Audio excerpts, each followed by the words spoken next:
down. Weebs, it's nice to see ya. Cheers. Get it What up up, here. How's it Berg? going? Whoop. So good. Thanks for having me, man. This is so exciting. You're I welcome. don't Yeah, know I'm what to pretty happy say. for this too. How's your quarantine been going? I know you're in Arizona living it up, getting the sun.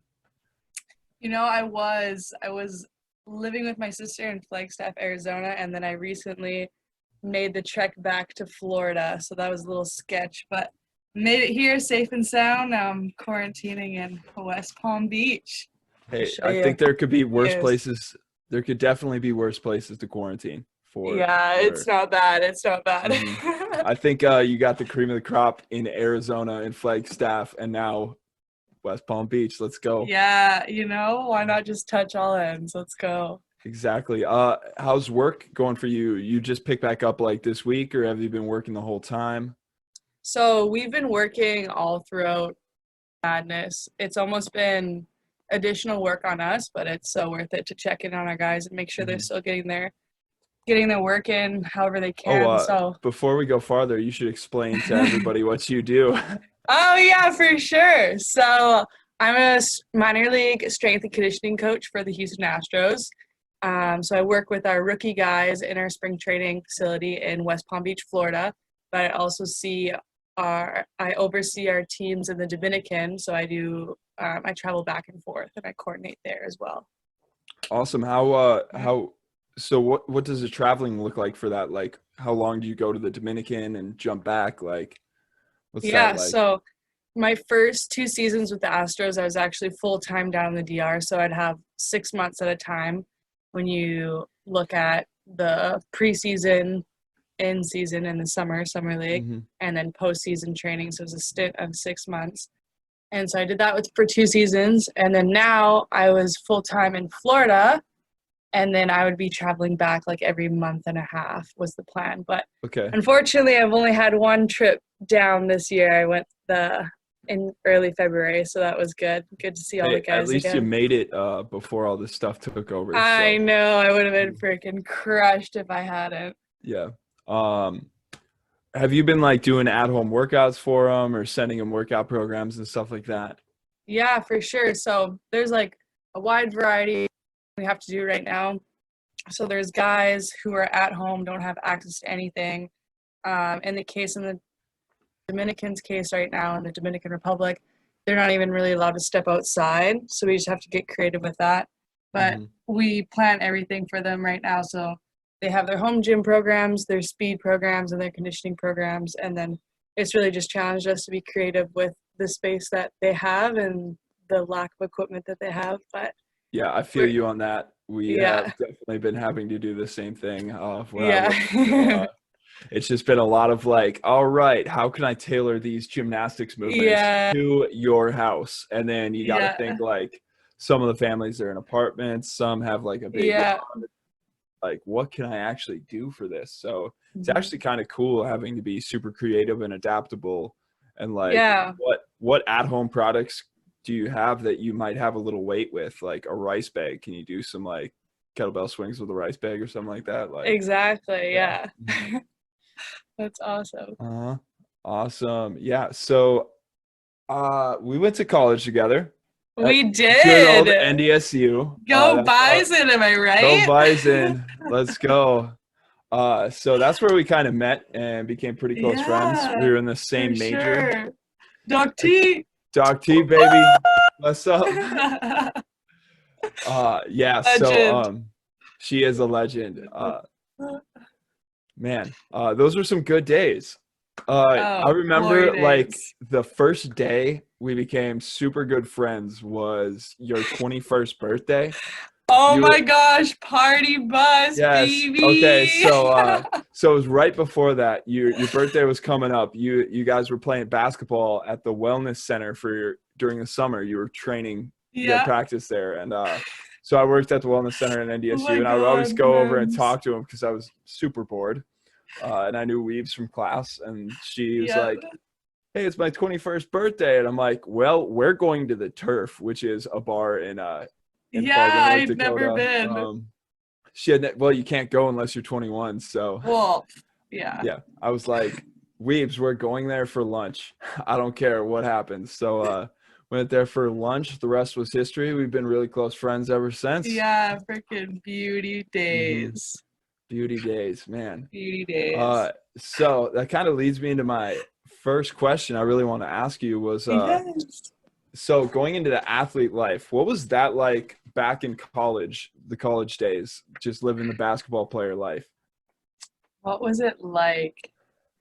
I remember just being super pumped because it was like first time you're moving away from home and you're on your own, but being a part of a team, you kind of have like that safety net still. So I Hmm. remember it was not Niskanen, it was the other apartments on campus, and I remember with Hojo, one of my teammates, shout out Hmm. Hojo, and it was so cool, like just the initial impression of college and being on campus and kind of meeting all the other athletes that were there that summer like doing their summer training, and it just felt like it was really really cool. And then um, once classes started up and basketball started up, like first year is definitely an adjustment with the travel schedule and everything like that, but then you kind of find your roots, and it's kind of a cool time because you just kind of figure out like who you are and what you're passionate about and what you want to follow. Like for example, going into it, I really thought I wanted to do PT, but then I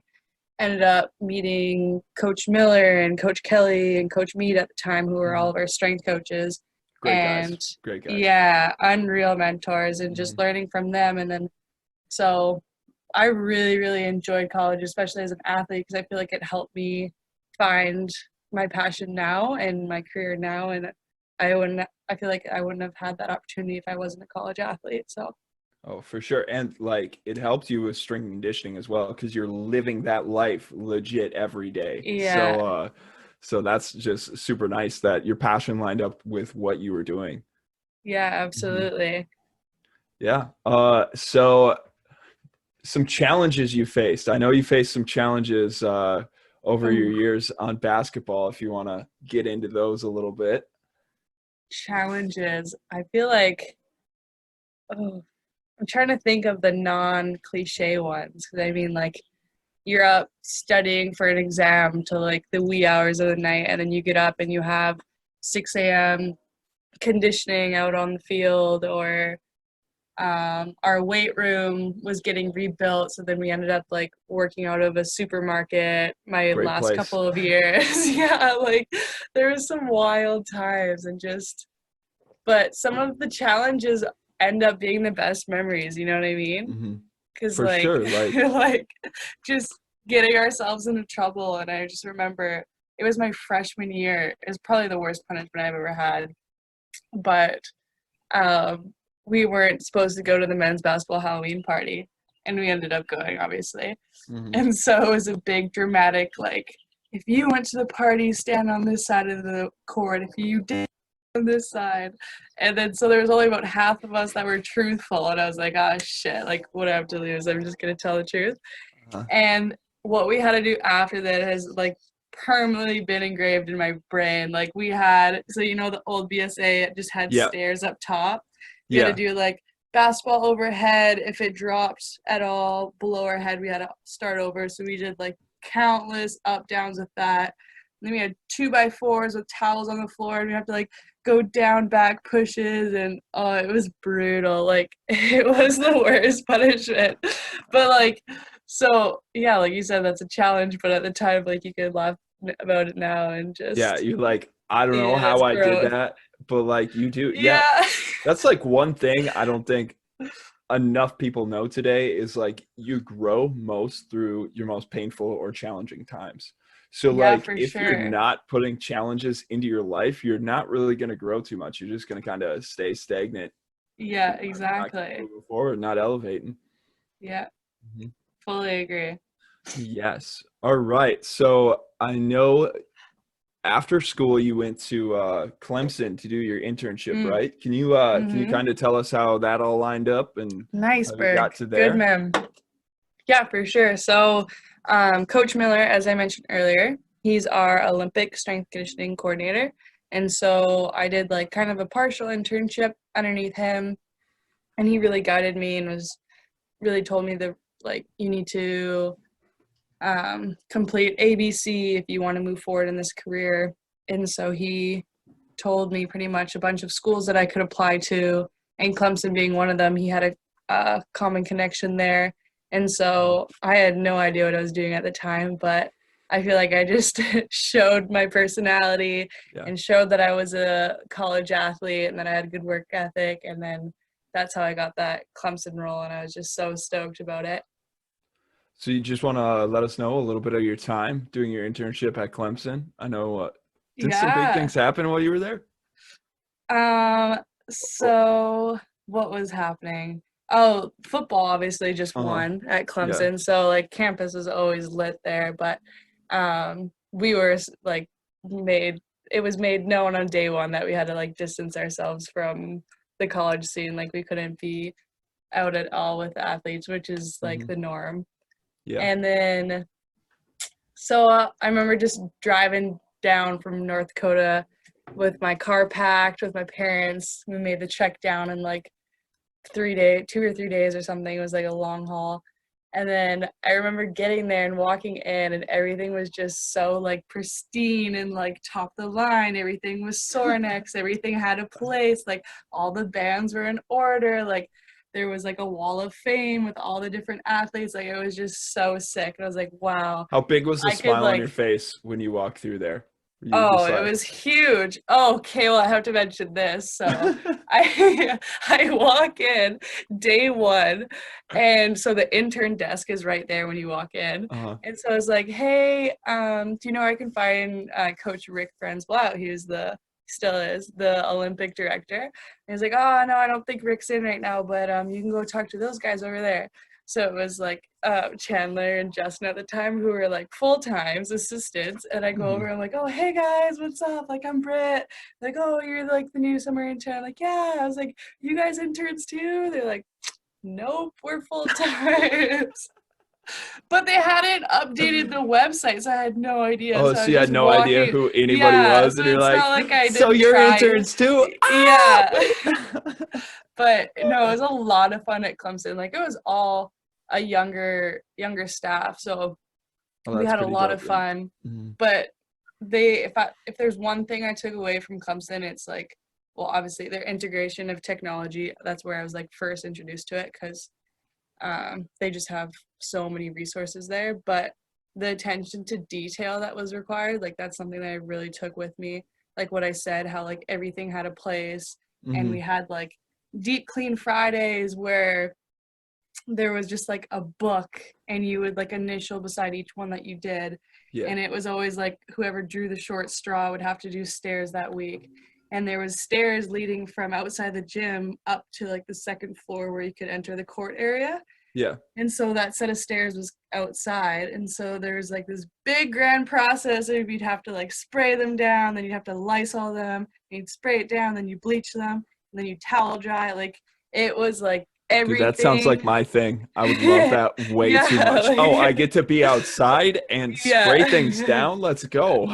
Yeah, like everything was just done to a very high level. So it's something I definitely took away. I think that's really good, because I'm definitely very orderly, and I like things like neat and clean. And then it's just like not everybody else is that way. But it looks so much nicer, and people appreciate it a lot more.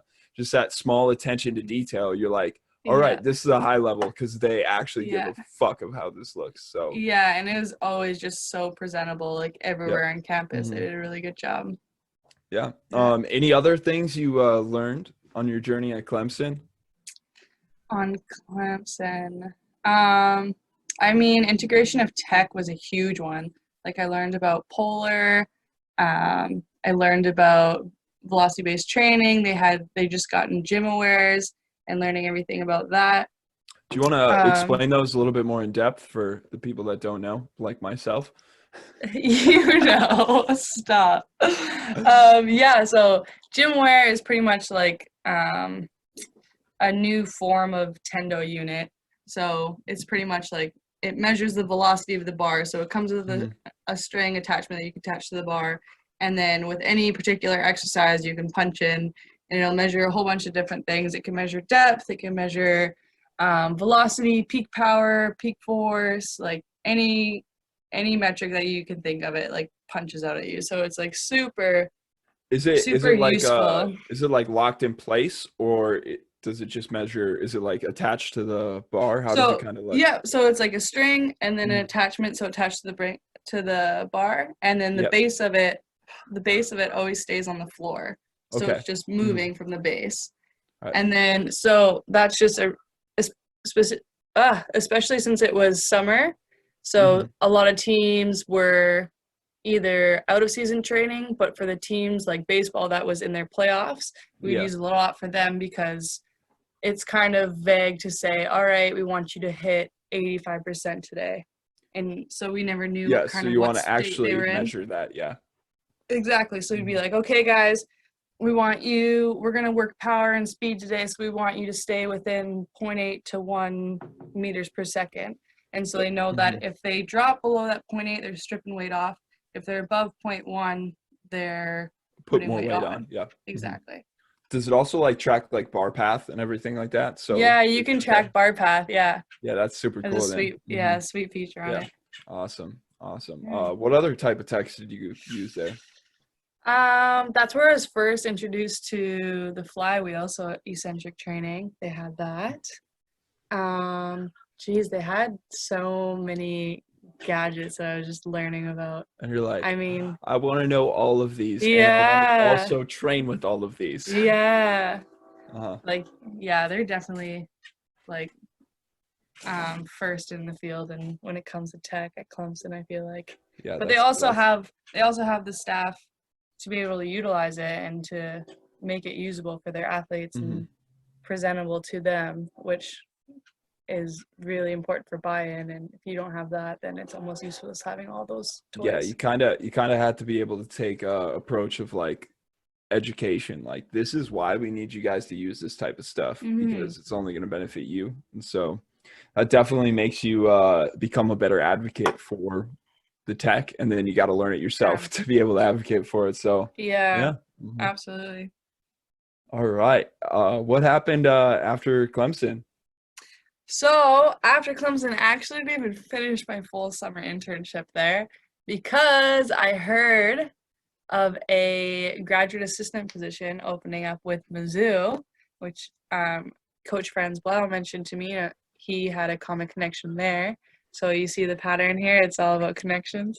I see that, yeah. But so he mentioned the role to me, and it was like quick hiring process. Like I think it was within a couple weeks, and then they wanted to have me down there for an on-site interview. And so the position was super unique, because you're able to work with football and Olympic sports, which like doesn't happen often. They usually separate the two. And so super intrigued. I did well in the standard interview to be able to get an on-campus one.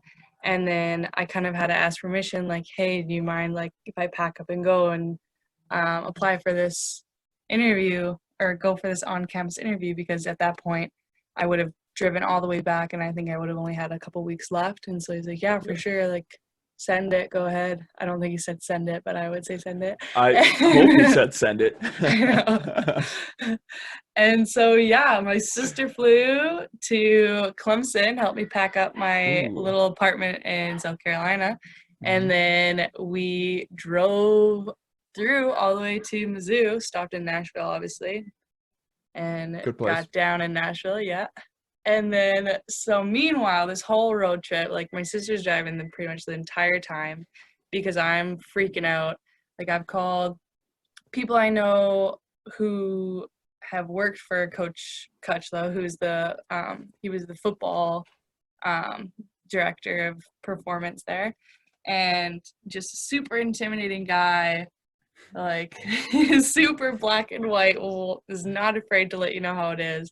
And like from everyone I spoke with, like one of the toughest interviews they've ever had. So it's like perfect, can't wait. Yeah, let's go. Yeah, so I was just prepping the entire time. Like he's super detail oriented, and he wants to know that you care and that you put in the work and you do your research before you show up. So in the front seat, I just had team stats, team coaches, winning streaks, like how each team was doing in the conference, like who the athletic director was, their name, coaches' names, like everything. I was just like looking up. Is that the most work you've ever put into an interview? Absolutely. Yes. Sorry, Astros, but yeah, that was absolutely the most work I've ever put in. The most memorizing for sure. Yeah. Yeah. Back to those college days. Yeah, for real. I was like writing on my hands. No, I wasn't. But you made me lose my train of thought here now, Berg. Showing up, memorizing names, okay, yeah, stats, and everything, so, getting ready for the interview. Yeah, we showed up to Columbia, Missouri, where Mizzou is, the night before my interview. How late? And not super late. I mean, okay, like so you had like 7 p.m. We had time to like wind down, get Mhm. dinner. I ended up pulling an all-nighter studying these cue cards that I made. An all-nighter. I didn't get a wink of sleep. Yeah, I know. You probably couldn't have slept anyways. Yeah, for real. So, guess what time I had to go in for this interview? Let me guess. 6 a.m. 5 a.m. 5 a.m. Oh, I was gonna say 5, but I'm like, they asked me to show up for this interview. So I'm like, oh my gosh. I'm like, they're already testing me. I was like, I cannot look tired. I cannot look tired. So I like remember 45 minutes early. Yeah, I just remember my sister ironing my pants and me shotgunning a friggin' Red Bull right before we left out the door. And then it was like pure adrenaline from there. Mm-hmm. But yeah, so I walk in 5 a.m. and there's all the football coaches sitting in the office, like just waiting for the 6 a.m. workout to start. And I was like, oh my gosh. And so Rusty Burney, the Olympic director, who is like also in contact with for the position, he was like, showed me around, gave me the 5 a.m. tour where no one's around and everything's dark. And from there, how many just questions did you like ask on the tour? Day. Oh, plenty, because I knew I was going to be asked questions later. So I was like doing my homework. But yeah, so it ended up just being a full day. And it was about midday when I finally went into Cutchlow's office and where he finally grilled me. And I like totally blacked out. Like, I don't even remember the questions. I just remember a lot of like yes sir, no sirs. And then I had to take one of their football interns through my program. And so I knew that he was messing with me because he just like couldn't even squat. So I just like regressed him right away to a goblet squat and everything. So I think initially my program had a front squat on it. And so I was like, nope, that looks like shit. We're going to regress you. And then as soon as I said that, like I saw him smirk and I was like, I think that's like what sold it for him is that I'm not just dot my I's, cross my T's. Like I can. Yeah. You can make adaptions and exactly on the fly and just get after it. Yeah. So you had to write up a full like program before going there too? Yeah, so I think I did like a 4-week volleyball program is what they asked for. Yeah. Did you have any prior experience at volleyball at that point in time? No, just from what I saw of I mean, our NDSU program did a really good job with volleyball, Coach Miller, and then Stephanie Mock, shout out my girl. She's at Mississippi State now, but she was full blown with Clemson volleyball and did a great job with them. So I just kind of got to watch with them. But other than that, no. Well, I guess it was great because you made it. Yeah, I did. I got it. I was so stoked. I was like freaking selling so hard. I was going to say after I got off the phone, but I think I was still on the phone. I was selling, but yeah. Sounds like Woo! Woo! Yep. All right. How was the Mizzou life? You were there for 2 years, 1.5 years? I was there for just short of 2 years, I think. Like my online master's program was 2 years. My days consisted of waking up at 3:05 a.m. and then getting home around like 7:30, 8 p.m. Sounds like a blast. Yeah, it was great. It was great. I like look back now and I don't know how I did it, but Did I you just just remember. like black out, like get home, pass out? Or No, did I you have to wish. study at I that? You had to wish. study? So you're I had to studying till write like, papers. oh, I had to write papers that, yeah, that were due at midnight, and I would use all that time I could, and like I would submit that thing at 11:58 and then pass out right away and then be up at 3:05 and repeat.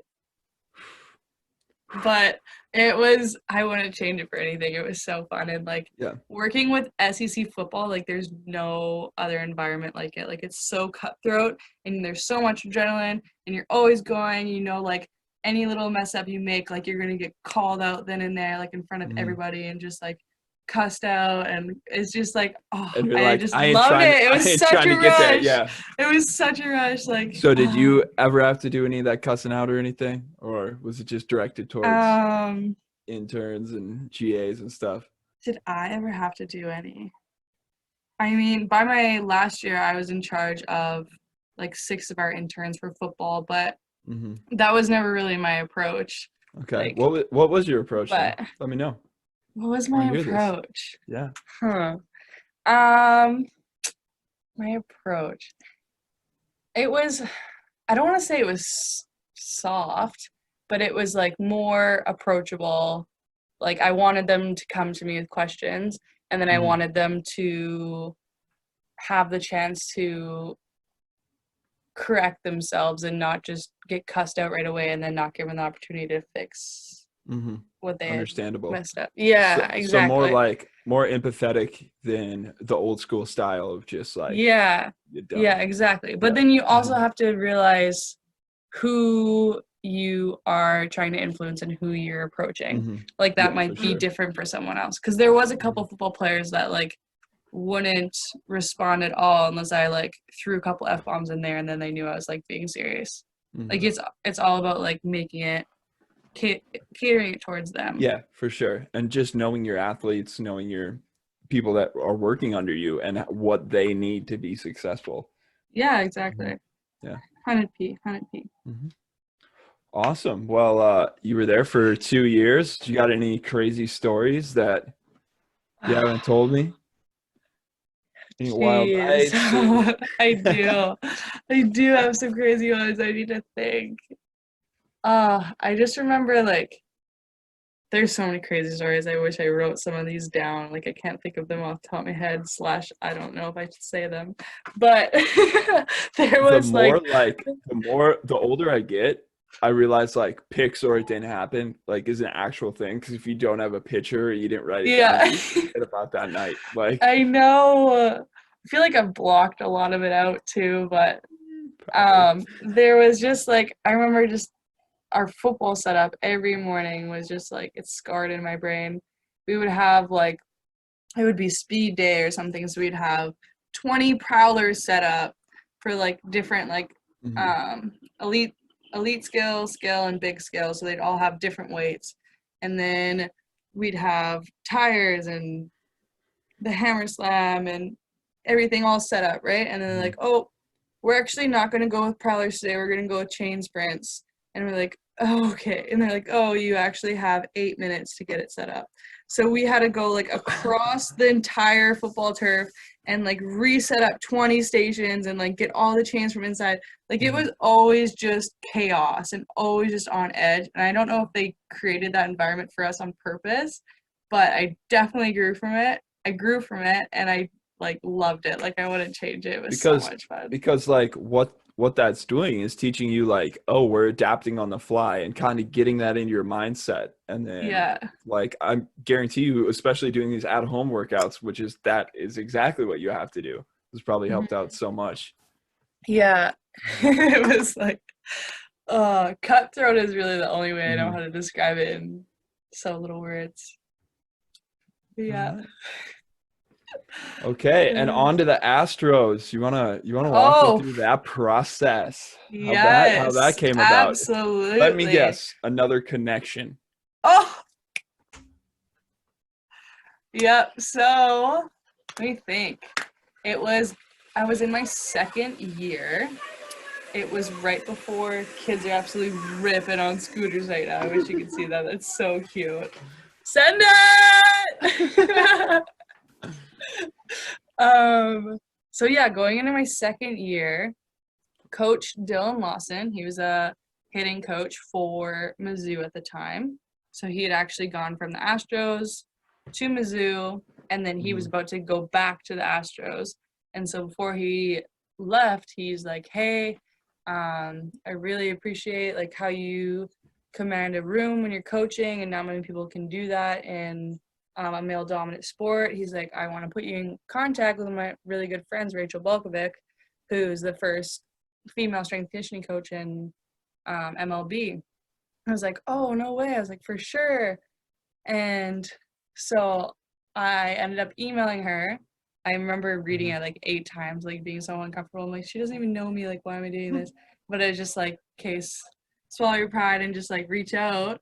Mm-hmm. And she was actually like so cool and so relatable. And like, we ended up setting up a phone call, and we just like had a really good talk. And then she ended up telling me about a position that was opening up in the Dominican for baseball, and I had like no interest in baseball at this point. Like, I wasn't even contacting her for a job or anything, but she just like kind of let me know about it. And then so right after she did so, she was like telling me every reason why I should not take it. And I was like, what? And so for every reason she told me to not take it, like, you're so far from home, you're literally on an island by yourself, like, you don't speak the language, you won't be able to converse with anybody, it's dangerous, like, you'll feel isolated, like, just going on. And I was like, "Hey, I need to do this, like, I need to experience You're this, like, like, this is let's gonna throw go." me out of my comfort zone Yes, hardcore. it And was we already like know that's how you grow the best. So let's go. exactly. Uh-huh. So that was just super intriguing to me. And so Mm-hmm. I had a couple more emails back and forth with her, and then I ended up filing like an official um an official interview application with them. Mm-hmm. And then from there it was like a gauntlet. Like, I interviewed with like our player development director, our athletic athletic trainer, a mental skills coach, our big league strength coach, like just up and down the chain. I was just Mm-hmm. like interviewing with people. And then one day our director of player development called me and told me that I got it, and I was just like Woo-hoo! through the roof. Like, I was just Uh-huh. like selling. Like, I was so stoked, and I also like was in disbelief. Like, I couldn't believe that I got it. I couldn't Mm-hmm. believe it. It was so sick. Well, But you definitely deserve it. So, and that's why you're here thank you right now. so much. Thank you. Very welcome. Very welcome. Mm-hmm. uh, yeah, so from there it was kind of just like a quick pack up and go. But I forgot to mention this. If we can backtrack, I Okay. want to talk about struggle. So Yes, yes, it's yes. not always a Cinderella story getting job For to sure. job. Yeah, yeah, yeah. So I think it was like a few months before the Astros even came into play. Mm-hmm. I had a um, opportunity with University of South Carolina, and so they flew me out there for an on campus interview. It was great. I loved all the coaches. It was such an environment. Like, I really wanted to work there. They ended up telling me, like, the next day they called me after they flew me back and told me that I got it. And so I was going to be, forget who I was going to be working with even. I think it was like softball and another team. But I was just like, what? Are you kidding me? Like, and I Yeah. was going to finish my school online, like, had it all planned out. My dad flew down from Canada. He helped me pack up. Like, we packed up the U-Haul, ready to move. Like, I was already looking for places in South Carolina. And then meanwhile, the day before I'm about to drive out, I get a phone call from the guy who hired me. And he said, I'm laughing about it now, see, but it was like, Mm-hmm. it's so tough at the time. And so I get a phone call from him saying like, hey, this visa paperwork's going to take a lot longer than we thought. Like it's like a 4 to 6 month period, and we needed someone like out here now. Obviously, he's like, that's why you're so quick to come out. And I was like, no way. Like, is there any way we can expedite the process? Like, what's going on? And he's like, no. Like, I've spoken with our international offices, and they say there's no way to do that. And he's like, I'm so sorry, but like, we need someone right now, and paperwork's just going to take too long.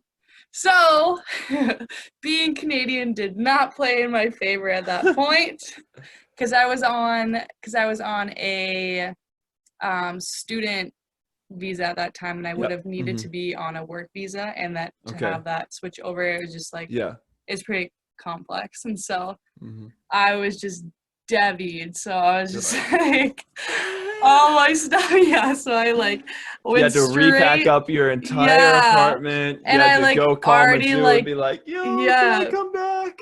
And so I already like canceled my lease in my Mizzou house, and like I was like, oh my god. And then I went crawling back to my football coach's office, just like, I'm so sorry. And then at that point, they had already had another GA lined up. So then there was like 2 of us. It was just like, oh my gosh. But then, like, thankfully, all the amazing people I work with, like, they welcomed me back with open arms, and they're like, it's so unfortunate, but like, you can just look forward from here. That's and then literally like happened. the worst case scenario. Yeah, it was pretty tough. So I don't think too many people know about that one actually, but. Well, that goes back to like one of my like personal philosophies is like everything happens for a reason. And that is a prime example of it, because if you were there, you wouldn't be here right now. So. Exactly. One door opens. So, Astros, South Carolina. I know, two very different positions, but I'm very, very happy here. Exactly.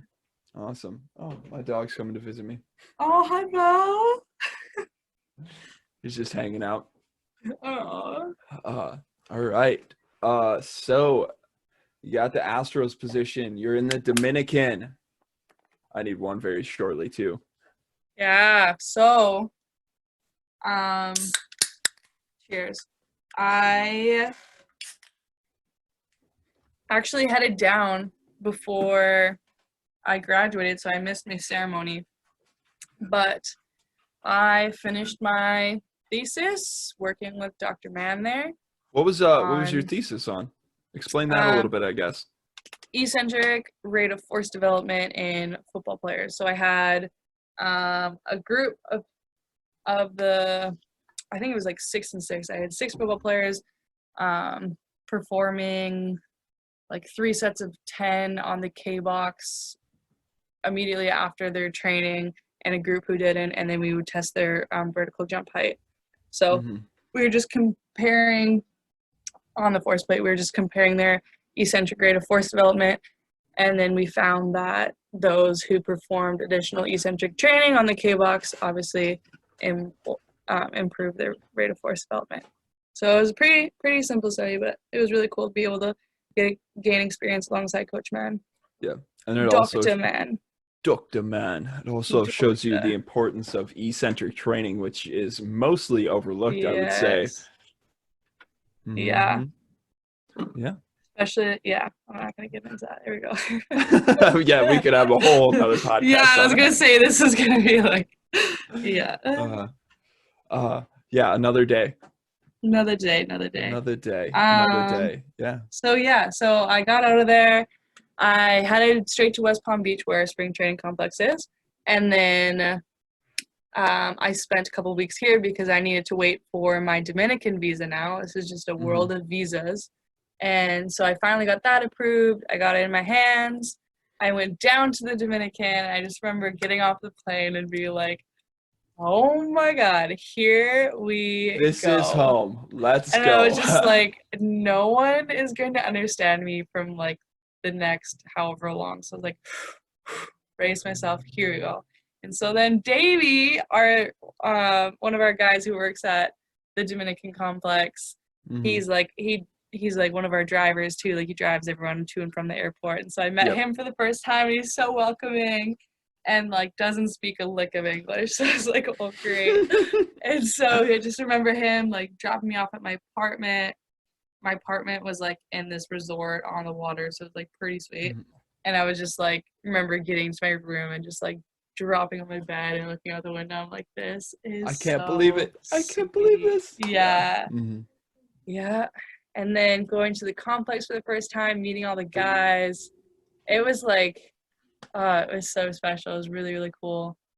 But it was actually, like, the guys' buy-in was pretty good. Like, it was less of a fight than I thought I was going to have to put up.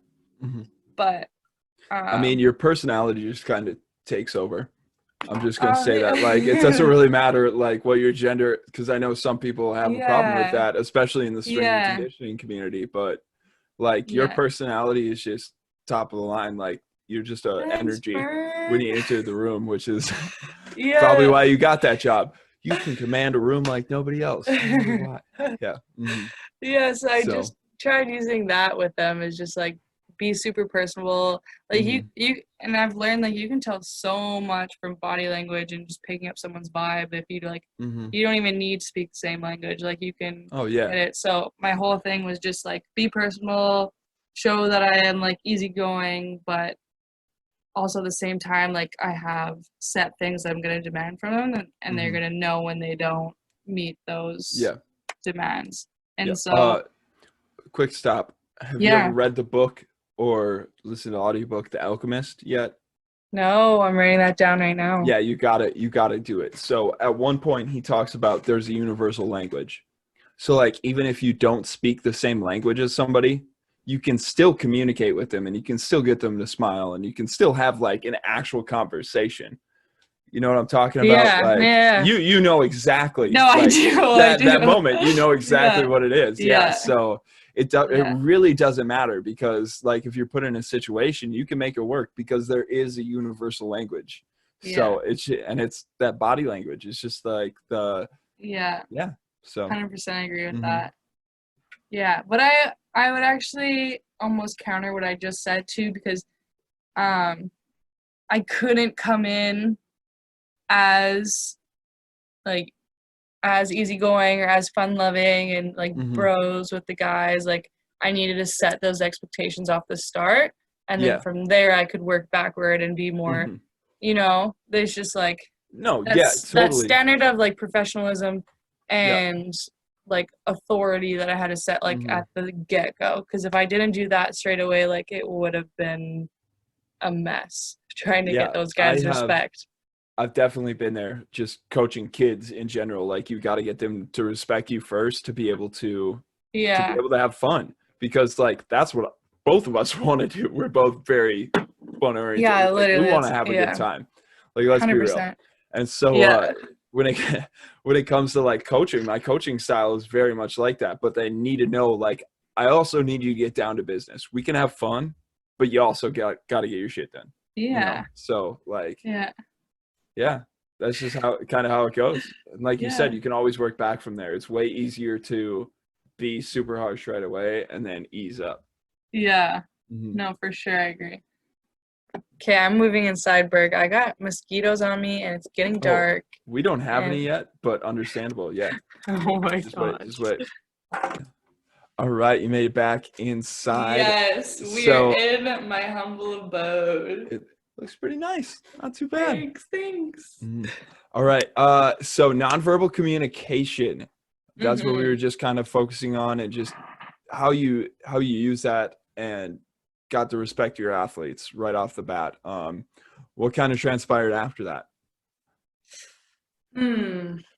After that, I mean, a big part of the buy-in was just kind of showing my face wherever I could. So not just in the weight room or speed or conditioning sessions with them. I like made an effort to always go out to their practices or like help shake balls in the outfield or show face in the cage and see what they're working on there. And so that not only helped me with the coaches and getting to know the coaches, because that's also kind of a hurdle being a female in baseball, is having the coaches buy into, not just the athletes. So that was like a main point that I made. But other than that, like throughout the year, just having as much fun as we could while getting better every day. Like that was just kind of the model that we went with. Question. And it was so fun.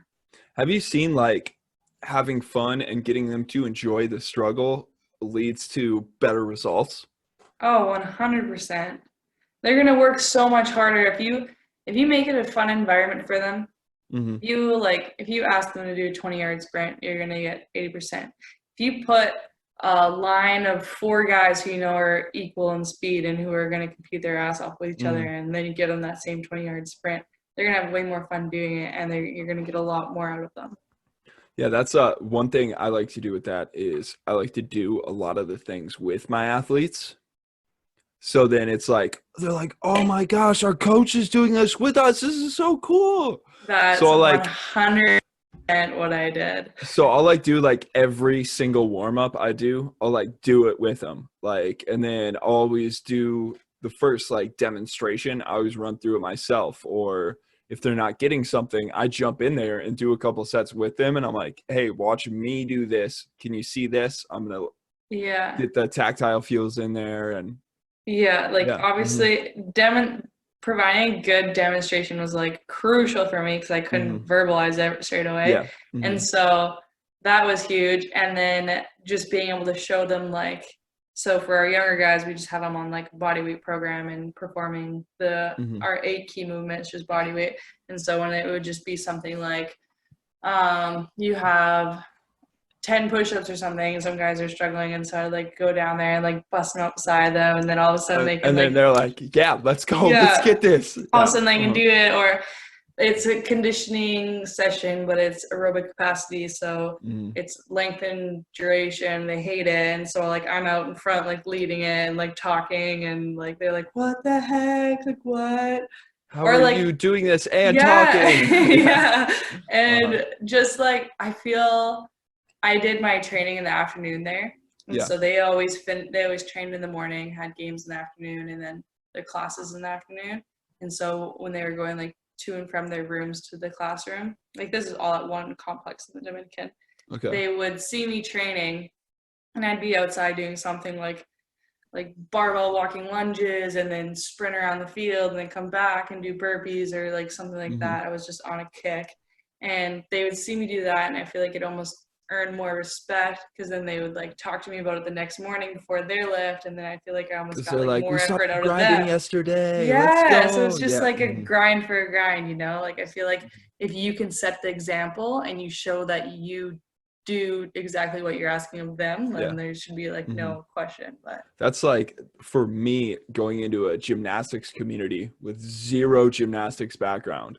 It was so difficult, but the way I found like our best athletes, and I just like challenged them to different things. Even though I knew I was going to lose, it was just like I would challenge them. I would get my butt kicked, you know, and then all of a sudden like they started like challenging me to different things, or they're like, hey, you need to work on this or try this. And then they're giving me corrections, and then they're becoming the coach, you know, and that's just a completely different thing that like they normally don't get. It's because they don't get that experience coaching. But like I looked to them because I knew like one, we're going to have fun. It's going to build a relationship. And then they're also going to respect me because I'm trying to do the things with them too, you know? So that was just kind of my philosophy. And I thought it was super fun too, trying to learn gymnastics, and I couldn't even do a handstand or a cartwheel. Like, come on. Awesome. How's your handstand now? Well, it was pretty good. I hurt my shoulder when I was in Arizona. I was at a Kygo concert and took a little dip. No way. I love that. Speaking of, so you know those like where all the cords run through, they kind of have those like raised up platforms.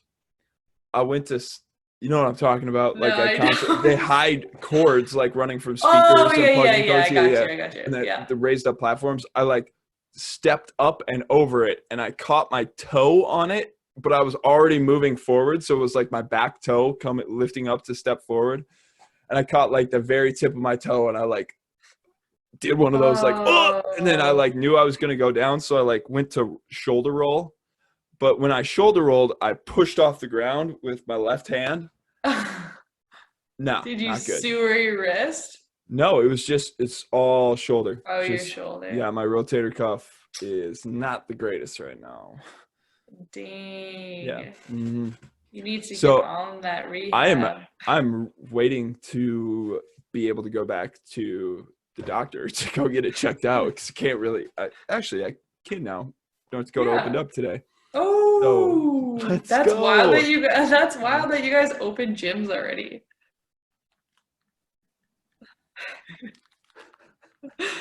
Like how did North Dakota open gyms already? That's insane to me. It's at 50% capacity, and every 10 square feet.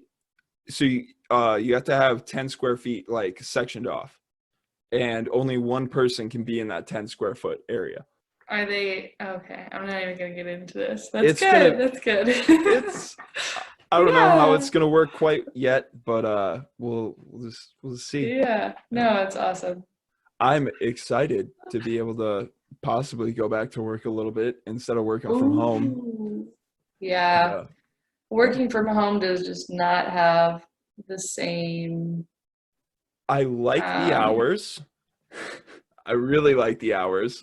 They're way better. But when it comes to like having that athlete to like face-to-face athlete interaction, you don't get that. And like you're making these, especially like if you're making videos and then sending them out, you're like, who am I coaching to right now? Yeah. Like, it's so hard because I feed who's actually watching this video that I put together, edited, sent to everyone individually, like who's actually watching? And you're like, and you're also like, I feed off of their energy so much in classes. You know what I mean? And so when you can't feed off their energy and see what you need to like modify, adapt, like, hey, turn down the reps a little bit. You're not getting the best you can out of this, you know, or slow it down a bit. It's just hard because you got to feed off of that, and you can't when you're not in front of them. No, for real. All right, back to working in the DR. You're kind of living the life. You're getting your work on, and they're seeing you and starting to respect you a little bit more. And are you learning the language too? How long did it take you to learn Spanish? So I was prepared with my coaching cues. So I had just made an Excel workbook of like all the cues I would use for a back squat, all the cues I would use for a single leg RDL, all the cues I would use for running through speed drills. Like I had the basics of, so I could coach in Spanish, but to be able to like converse and have a conversation, that's where I struggled a bit. And then, so I'd say like near the end of my first season, some of the guys who had better English because they just had more experience in their English classes, we could do Spanglish back and forth. Okay. We'd help each other out like daily and just have our like little Spanglish combos, which was so fun. That probably helped out a lot as well, like just becoming just that athlete to coach interaction because you're teaching each other. So we taught each other. That was so cool, the relationships I built with those guys. And then my second year, it was more like I was like, whoa, like I can understand like what's going on right now. Like I would attend meetings and be like, whoa, I like actually know what's being talked about. But it's still, so I can understand a whole lot more than I can speak. But I can do like broken, simple conversations. Okay. Yeah. Okay. Yeah. You didn't get on any hardcore training regimen like, I need to learn Spanish right now. I had some like major, I don't want to say anxiety, but I had like a major like, oh my God, I need to be doing this, da da da. And so I was on Rosetta Stone for a good bit, which was like helping me, but then it kind of just like I realized I learned a lot better just on the ground with the guys. Oh, for sure. So I put my effort in there. Yeah. Awesome. So you're there for 2 2 years, 2.5 years. Yeah, 2 seasons down in the DR. Yeah. And now, so this is your first season in West Palm Beach, Florida, right? This is, yes. And you're living quarantine life. I know. We got our little house. I wish it was light out. I could show you, but it's just like a little key lime cottage is what we call it. 'Cause it's just like lime green on the outside. Yeah. Just a dream. Sweet. So obviously the MLB season got postponed and everything. How's that working out? Did it? Didn't it? What? Did it? What? Huh? So so you're just coming back to work right now. You're just getting after it. Yeah. Kind of. So is Florida opening up right now, I guess? No, Florida's closed down. We have curfew. Okay. Well, it's like 9 p.m. curfew. When they start handing out tickets.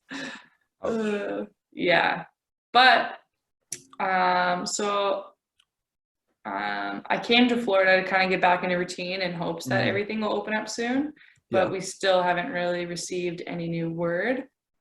But I hope to be as interactive as I can, because obviously we've just been working from remotely and working from our computers and doing our player communications and everything like that. But we do have a good handful of athletes who are still at our team hotel. And so eventually if I could do like a top of the parking garage workout with them where we're all distancing or something like that. But at this time, I don't foresee our complex opening up just yet. So I'm going to have to still bite the bullet on that one. Yeah, and then when it happens, you'll obviously have to follow strict guidelines.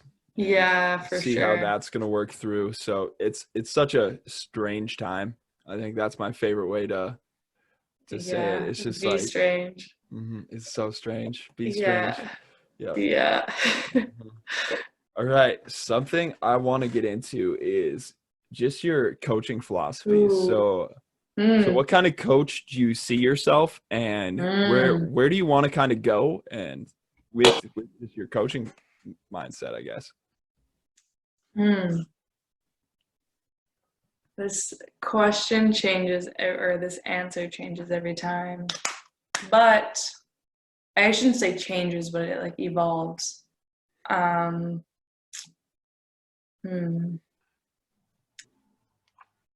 me think. So my main thing is that I just want to coach like high level athletes, but also high level people. So like I want to surround myself with coaches who are always going to make me better, with athletes who are always challenging me to make them better, but also great people. Like I always want to be surrounded by great people and create great people. And I feel like that can all be done throughout coaching. And so that's huge for me, like people first approach. Like I want to address each player knowing their brothers and their sisters' names and knowing their family and where they came from and like what they might be going through at that point in their life. Like I just really want to be like people first approach, and then everything after that comes second. That's awesome. This is really random, but we're trying to get my organization approved to be like a positive coaching alliance organization. So like the Double Goal Coach, which the Astros are part of that. So I was just wondering if you'd read the book and gone through that and everything. So is that something? What is it called? Sorry. So here, just wait 1 second. Okay. And you're gone.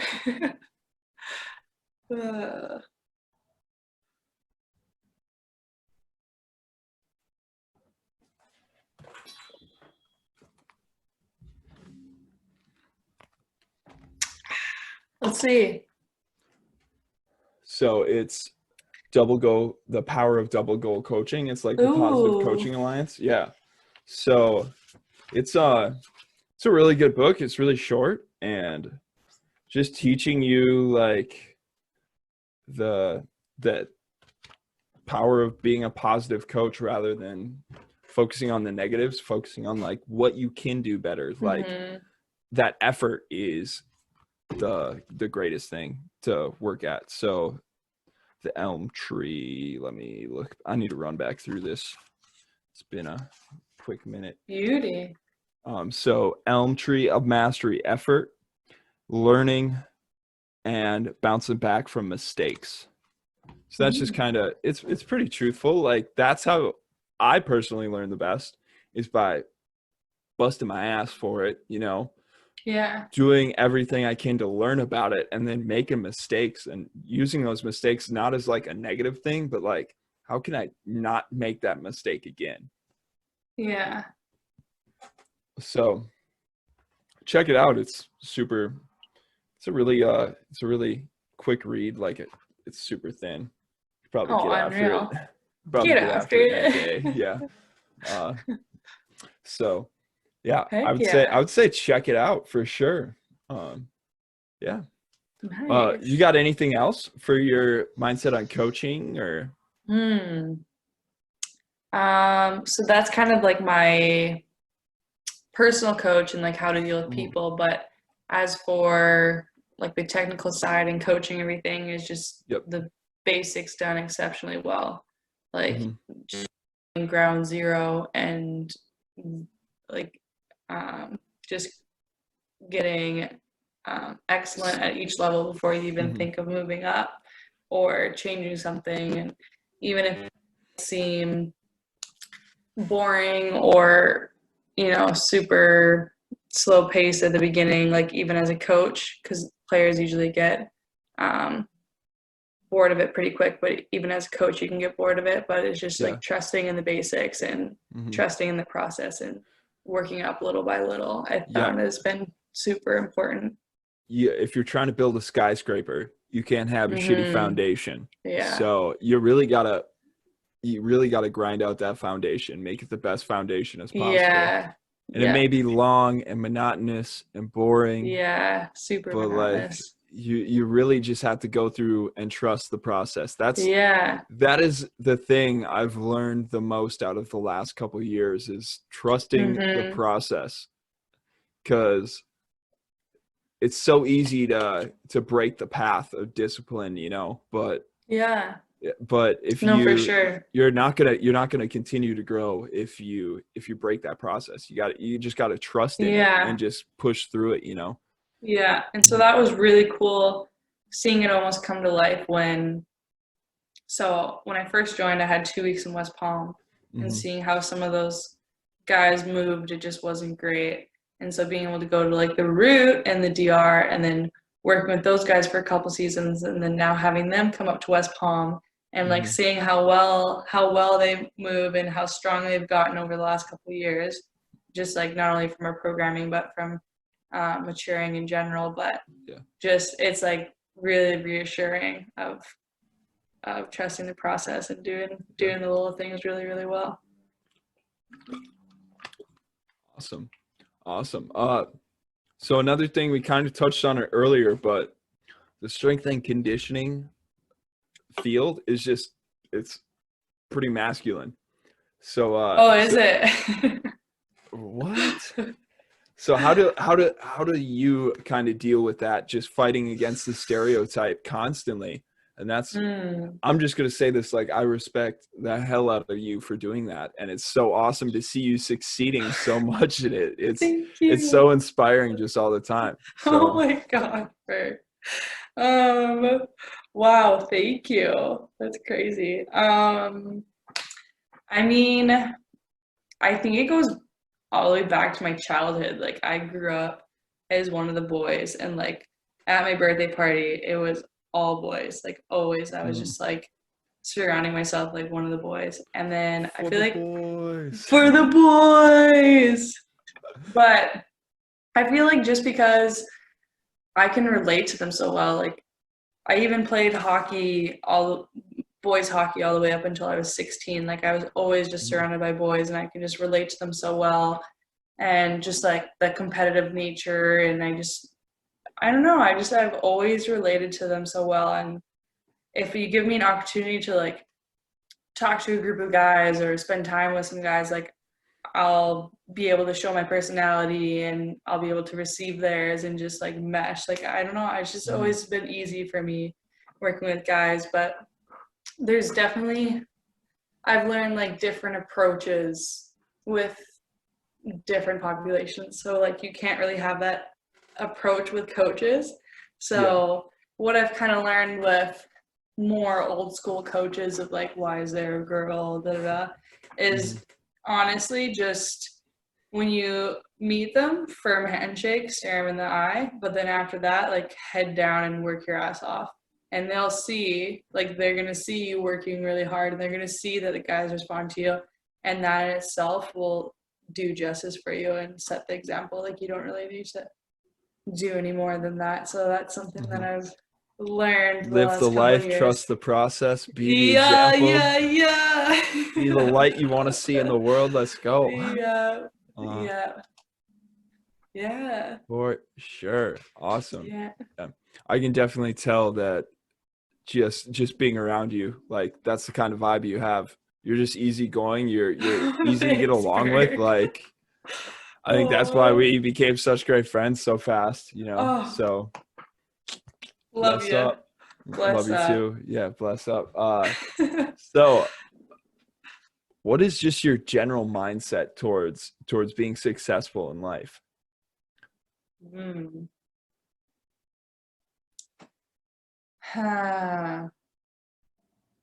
If you would have asked me this when I was like first getting into the field or just leaving college, I would have said it has a lot to do with like position and who you're working for and your team name and all this and all that. But right now, I value success as like, this is going to sound so cheesy, but like how many lives can I impact, or how many people can I positively influence, or, you know, like, I don't think it has to do with anything of like, oh, cool, I'm, you know, working with the Astros as my first job out of college, like out of my master's. Like, I see it as, wow, I was able to go down to the DR and be able to work alongside like this amazing group of guys who are like growing so much every day, like physically, mentally, as young men, and I get to be a big part of that. Like I think that was like super cool, and that like it's super rewarding. And so like I base that as being successful right now. But as of like seeing success as a whole, I don't necessarily see it like as a ladder anymore. Like if I know I'll be successful one day if I'm like surrounded by coaches I admire who share the same values as me, and we're impacting lives and making like affecting great athletes and helping them towards their performance in their life every day. Like that would be success for me. So I'm not so much like chasing titles or teams or organizations anymore, I wouldn't say. Yeah, that's kind of, working with kids has really opened my mindset to, it's really not where you're at or what you're doing, it's who you're impacting and how you're impacting them. Especially like with kids, it's really opened my eyes to seeing that the younger generation is our future. They're legit what are going to be our future. So it's like, how can I create or help them create the best just mindset for their entire life? Like how can I let them know that it's okay to be yourself, that it's okay to mess up, it's okay to face challenging things, and like you can have fun while doing all those things.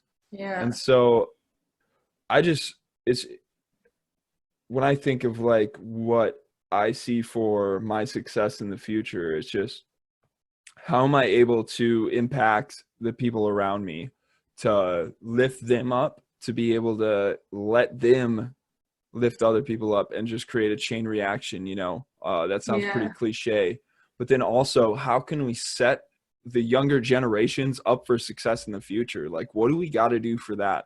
Because they're the future of our entire world, you know? And so it's huge. Like, it's so huge in the future. I'll say that over and over, but it's the truth. They're literally literally what we got to look forward to. So how can I educate them the best? How can I help train their mindset to be the best mindset possible? How can I help make them good, genuine people, you know? Yeah. So that's huge. My like vision of success isn't about like money. It's not a destination at all. It's all about like loving the journey at every moment for where I'm going and helping make an impact everywhere I go. And so that's just kind of like where I see success. One of my favorite analogies is I look at success as like climbing a mountain. So when you hike a mountain, there's a lot of different paths you can take, obviously. There's usually like an easier path that you could maybe almost drive all the way up. And then there's like a medium path, and then there's the hard path where you might actually have to scale a little bit, you know? Yeah. You know, it's super dangerous sometimes. And so like which path are you going to take? Sometimes you might take the super easy path and not even realize you took the easy path. And you're like, whoa, that was way easier than I planned. But then sometimes you take the hardest route possible, and then you get to the top and you appreciate getting to the top so much more. But then when you're at the top, you look out and you see all the other mountains around you, and you're like, those are all the other directions I can go in life, you know? So where am I going next? So that like mountaintop is like one destination per se that you reached. And then the fun part about reaching that destination is not like, yeah, I got here, I get to stop, I get to just relax. It's all right, what path do I want to take down that's going to help me get over to that mountain the fastest, you know? Or maybe I want to hike that 14er next, you know?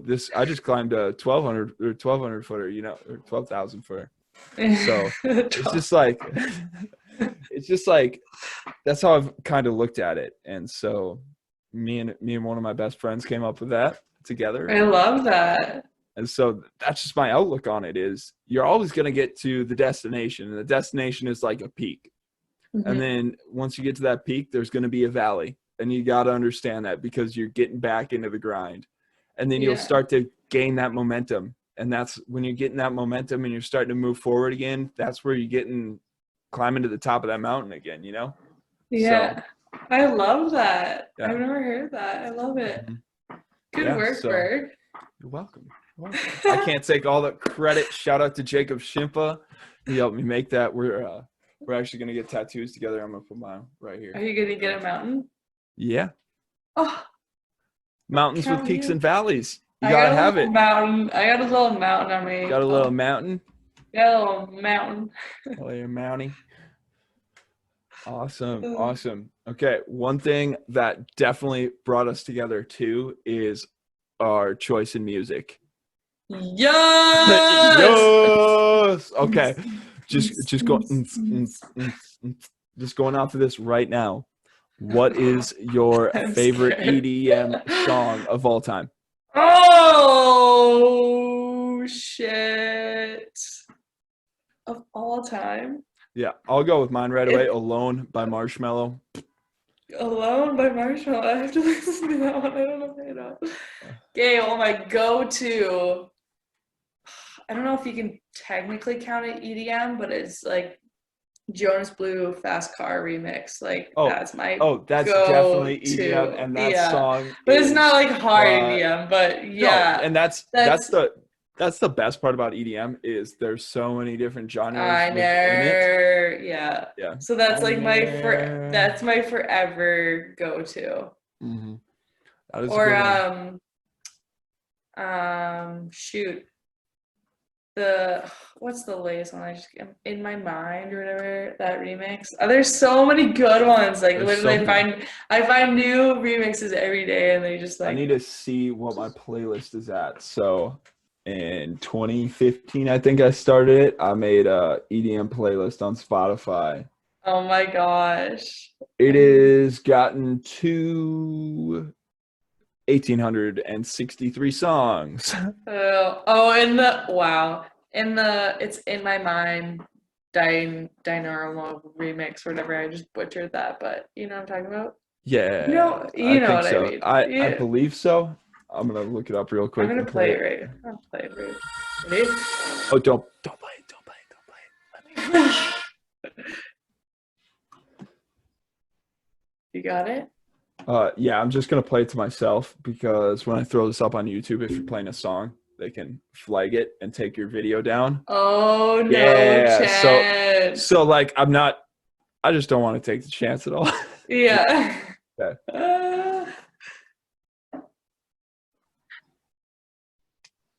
Oh yeah, yes, I know Yeah. this song. Yes, Banger, right? Banger. very big banger. Very big banger. Very big banger. I would say the most influential EDM song that I have on my playlist on my life has been "On My Way" by Axwell and Ingrosio. Do you know that Ingrosio? On Probably my butchered that. way. On My Way. Yeah. I don't know if I know that one. All right. So Oh, Axwell and Ingrosio used to be Swedish House Mafia, but one of the guys didn't want to do it anymore, so they just started Axwell and Ingrosio. So it's like here, I'm gonna pull up the lyrics and read them quick. I think that's probably the best way yeah. instead of me trying to sing it randomly.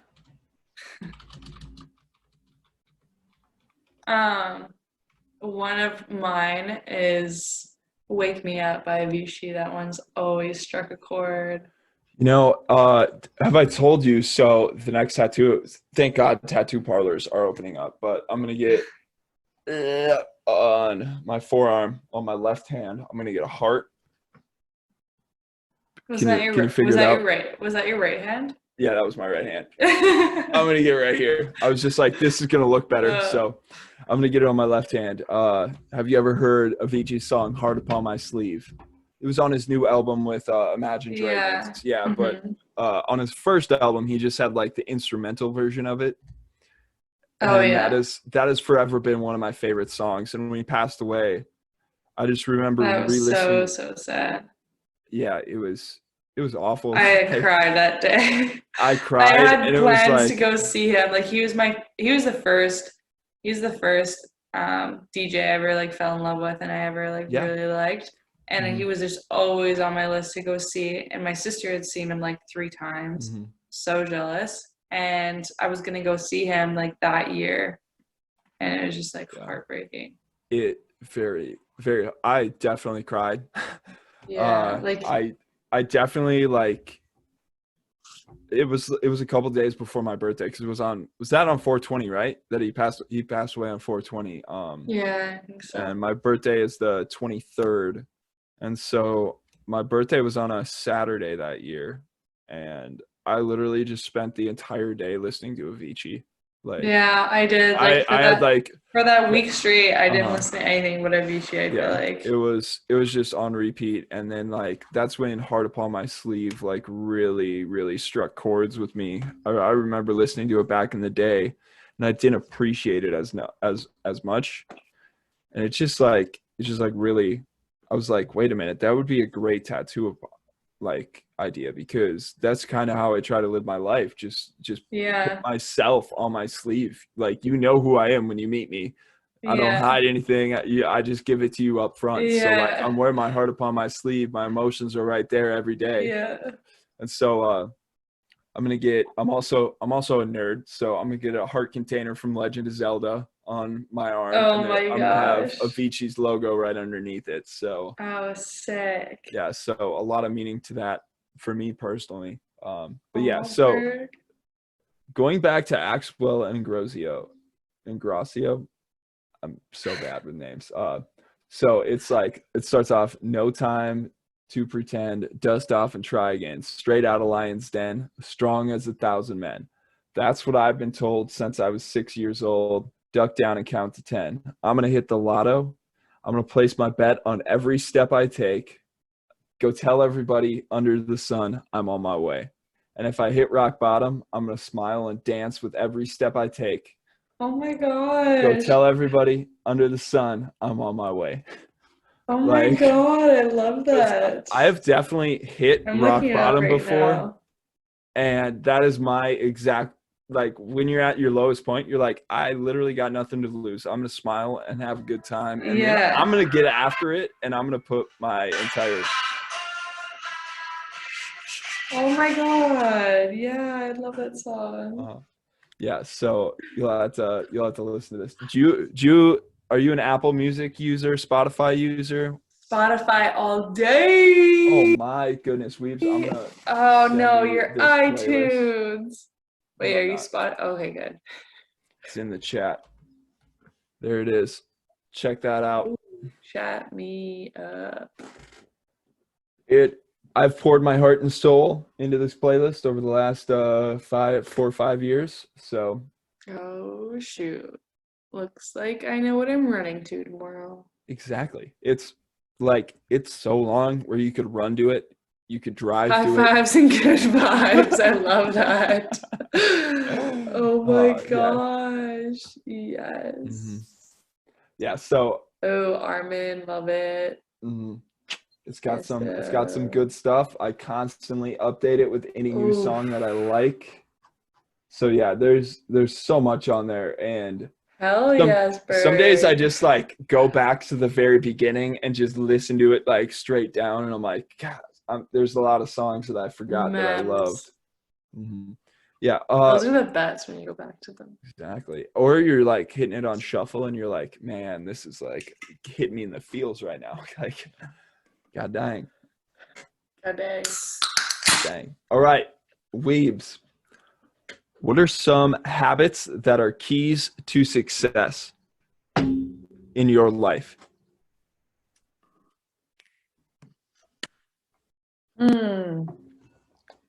Habits that are keys to success. Wake your ass up. I feel like is a big one. It's hard. It is hard, but it's like you just get so much more accomplished in the mornings. I just feel so much more productive, and it's just like it sets me up for a great day is when I get up early. What I've noticed is one of the things, like, you typically will wake up before your alarm. Yeah. Oh, for sure. And then you go back to sleep, and that's when your alarm fucking sucks. Yeah. Like, that's when it's awful. But if you don't go back to sleep, and let's say like my alarm's set for 6:50 because I don't have to get up until 6:50, but usually I wake up anywhere from 5:40 to about 6:15. Mm-hmm. And I've noticed, like, if I just get up when I wake up at that time, I feel so much better than if I try to go back to sleep, because I'm not even getting a full REM cycle in, so I'm waking up in the middle of my sleep cycle. Right. And then it's just all messed up.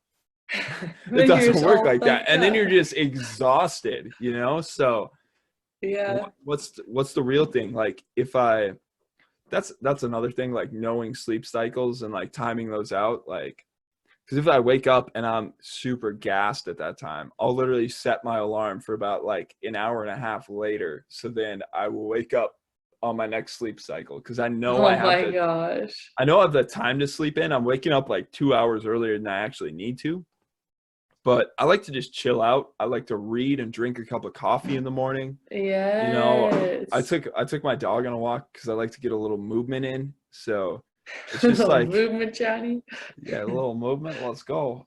That's just kind of how I like to go, I guess, especially for mornings. But one thing for me that's been very helpful over the last like year is just reading a lot, because there's a lot of good content. But audiobooks like started me on the grind, because 2018, September, I decided I wanted to, with no training at all, terrible decision, try to run 200 miles in 1 month. I got 100 miles and I was like running, because I'm like, it's 3 miles a day. Like, what's the big deal? But like, if you don't trust the process, like at the end, it was like, I was running like 6 to 10 miles a day, just depending on the day. And I was just like, Jesus, this is like too much. And so this is too much. That kind of like got me on the path of like, you know, that wasn't actually that bad if I would have stayed consistent. So then that kind of got my mindset on like, I think I could do a 5K every day for an entire year. And so that's kind of how I got onto that path. And then the first two. So that was you that did that? You didn't like. Yeah. Oh, I thought you were doing a challenge or something. That was literally you. That was literally me. Yeah. I just Bird. decided I was going to do that. Yeah. For 365. So, 365. That's amazing. So what did it all consist of? It consisted of you running, biking? The first 2 months, I literally just ran a 5K or walked a 5K. God. So I would there would be days where I would just be sitting there and it's like in the middle of winter. It's the coldest and snowiest winter Fargo has ever had since I've lived here. And I would be sitting there and I'm like, I don't want to do this. I don't want to do this. And I knew the gym closed at 11 o'clock. And then so I would time it out. I'm like 10:30 rolled around. I had to be at the gym so I could get it in, Yeah. So then some days it would just be I would get off work, just go right back to it, but that's the thing. I was my job, running around with kids all day, spotting kids doing gymnastics. It's such a physically intensive job. And when you're working 10-hour days, that's just exhausting in general. And then trying to run a 5K on top of that right away, I was like, I think I bit off more than I could chew, but I'm like, I'm going to get this. I don't care. So the days where I would wait too long and it would be 11 o'clock at night, I would be like, well, Boone, saddle up. We're going for a 3.5 mile walk in negative 50. And so that also I was dealing with some seasonal depression just with it being that cold and just inside and not seeing any sun, but just really made me fall in love with winter again and respect winter and just be this could kill me at any moment, but I'm out here being humbled by it, you know, and remembering its beauty too. You know what I'm saying? So winter's beautiful, but it can be a bitch. Oh, it is. Fargo teaches you all of that. Yeah. So, Canada teaches it to you too. They really do. Yeah. So for the first 3 months, it was just walking and running. I got my 5K time down to 17:12. That was my fastest time, which is pretty insane. Which is where did you start? It was around 22. So in 3 months, I dropped 5 minutes off of it. Not bad. Not bad. It was a chance. So the hamster wheel treadmills, the Woodwinds or whatever. Yeah. That's all I ran on. So I'm I'm taking the hardest thing, and I'm just gonna try to get good at this. So some days the ones that were self go. Yeah, yes. Yeah. So some days I would be running that it would take me 40 minutes to finish. It was awful. And then other days I'm let's go. And then I would just get after it, and it was definitely not the best choice ever, but I definitely learned a lot I learned so much about myself doing that. And then I also fell in love with biking as summertime started to roll around. So those first 3 months, till March, it was just all running. And then once April, it started getting nicer. Yeah. I started rowing, and I got really good at rowing. I got my 5K down. Nice. I got my 5K time down on a rower to 18 minutes flat, which you go try to row that, you're going hard. Oh my gosh. It helps having a big body, but big body. Big long body. So but it was a struggle a lot of days, because especially when it got into summertime, because I'd be out visiting my friends in a lake at their lakes or something like that, and I'm well, I know I'm gonna have to wake up before everybody and go for a run, or I'm gonna have to go work out before work so I can go do this after work, and so it was a lot about literally planning my life around it. Yeah. And there were days where I would go out to eat with my friends, and then they would all want to keep hanging out, and I'm I gotta go, and I gotta go do my 5K. I gotta go. And it was really funny right away just to see how much they were ripping into me and just nah, you're not gonna do that, and doubting me, and that just kind of fueled me. That fueled me to do it so much more. I'm I'm gonna prove this to you, motherfucker. Yeah. And so So I just when did you do your run to the lake? To Ozarks. Okay. Was it to Ozarks? No, it was to Detroit Lakes. Oh, gotcha. So funny story about that, actually. This is the part that a lot of people don't know. Oh, God. So my friend Taylor, one of my best friends of all time, came into town the night before, and I was only going to be able to see him for like one night pretty much. And so I went over, hung out with him. We grilled out, had some brews, had like 12 brews. And the next day, I no. like, this was the only day I could do it. You did a hungover trek to Devil's Lake. Wow. Yeah, so I woke up late for one, and I was like, oh no, I'm already late. I already had all my stuff. It was like 10 o'clock, called my friend who was going to spot for me. I'm like, yo, I woke up late. I'm sorry. Like, I'm going now. I should be good for about like 2.5 hours. Then I'll need you to meet me probably this far out. I'll just keep you updated. So I had an audiobook that was about 2 hours almost like before it was done. Listen to that audiobook. My headphones died right at that point, and I was like, because I forgot to charge my headphones the night before. So I'm like, all right, well, I guess we're going out in nature. And when I first started, it had rained the morning, so it was like super nice and just like cloudy and not humid, just cool. It was like 65 degrees. And all of a sudden, about like an hour and a half in, the sun peeked out and it got super humid. It got up to about 100 that day. And I forgot sunscreen. So 1, I'm hungover. 2, I don't have any sunscreen. Oh my God. And so I'm like 2.5 hours into this, and I'm like, well, I ain't quitting. I'm not quitting at all right now. And I just been running gravel roads the whole time because I knew it was going to take a lot of impact off my legs, my hips, and it was just going to feel a lot better. But there was one stretch where I had to run like 6 miles on a highway, like on the side of a highway. There's no gravel. Yeah, it would have been like an extra 8 miles to take a gravel road. And I'm like, nah.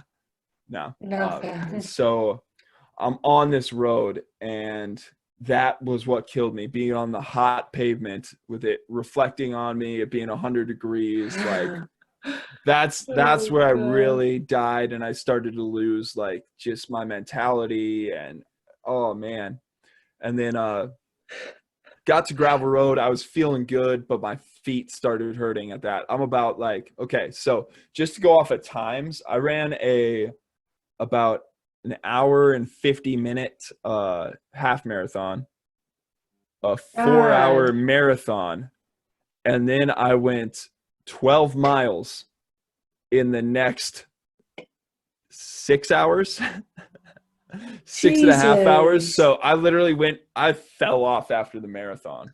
So I was going like pretty quick, but I wasn't pacing myself out. How many total miles is that? I got 38.5. Jesus, Berg. And it was like I could have kept going, but it was pretty much getting dark out at that point, and I still had 12 miles to go. And I was like, it's not worth it. It's not worth, because I was about to get to a bunch of curvy gravel roads that like run through the lakes, and I don't trust people, especially at night around that area. Yeah. And so I was just like, I think if I would have woken up on time and had sunscreen, it would have definitely helped out a lot. But it was just one of those things where I'm like, I pretty much got to my limit, and like knowing what my limit was just kind of like, yeah, no, that's so cool. It was like weird, because there's not a lot of time where you legit push yourself to your limits for 11 hours. I literally ran for 11 hours. I had a heart rate monitor. My heart rate was over 100 beats per minute for 7 or 8 hours after I finished that. It was ridiculous. I burned 11,000 calories that day. Jeez. Oh my God, how many brews did you put down after? 1, because I ate 2 large Domino's pizzas, drank 1 beer, and then I fell asleep. Oh my God. You ate 2 pizzas? That's unreal. Yeah, all I had was like Cliff Bars, I was gonna beef say, did you jerky. have like snacks along the way? Yeah, I brought body armor with me just to have like the electrolyte replenishment. I put salt. I brought a salt shaker with me to put in my Camelback. Nice. Uh, I had Cliff Bars. I had fruits. I had beef jerky.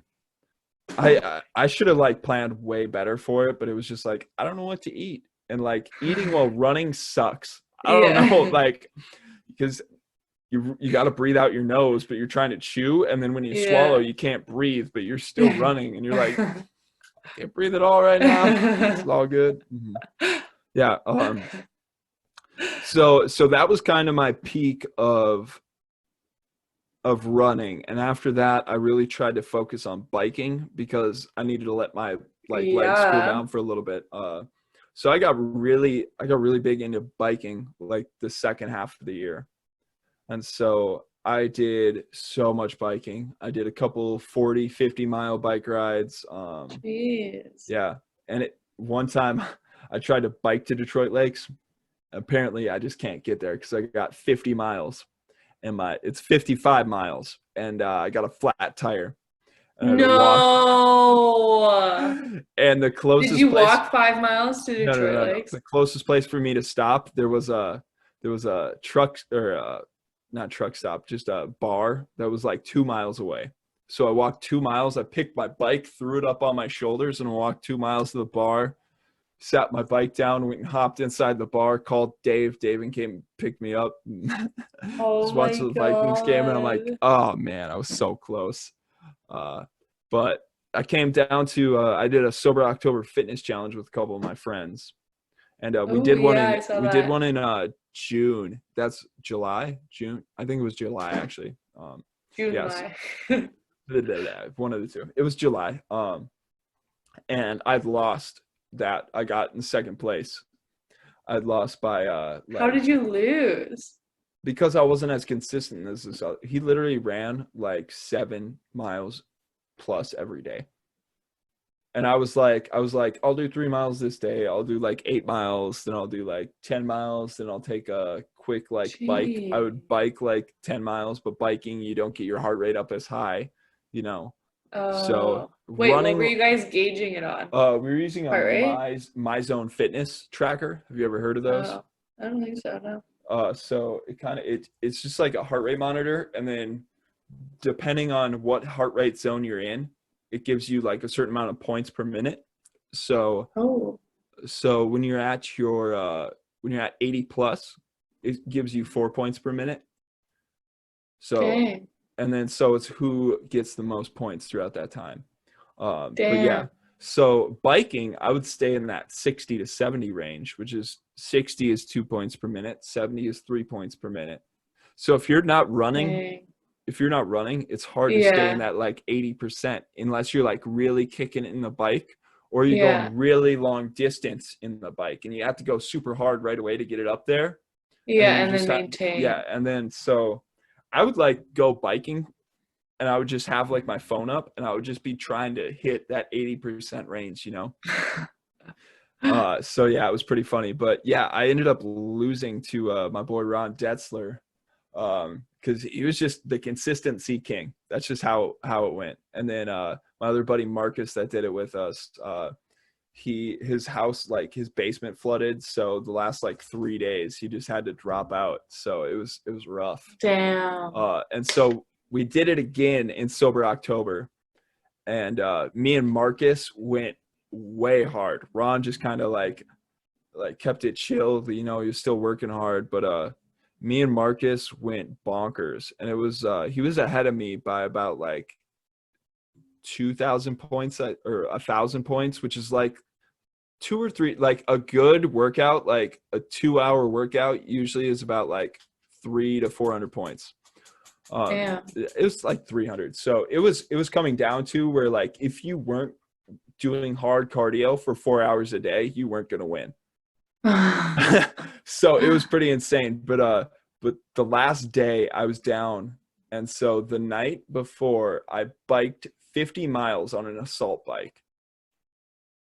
Yeah. Cheeseburger. So I threw on Indiana Jones, and so I had that on Netflix on my phone in like the mini box, and then I had the My Zone tracker up, and I was just going hard, making sure I was at that 80% watching Indiana Jones. It was like 2.5 hours, and I hit 50 miles. Yeah, it was wild. Oh my And then gosh. the next morning, I woke up super early before work, and I ran a half marathon.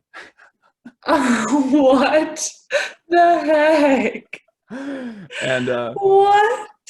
and so Marcus texted me after that, and he's like, I actually am driving to the cities right now because I have continuing education courses, so I'm not going to be able to work out. So congrats on the win. And I was like, yeah, I literally had it. Oh So my I was going to get off work God. at 8, and I'm like, I have 4 hours to run when I get off work.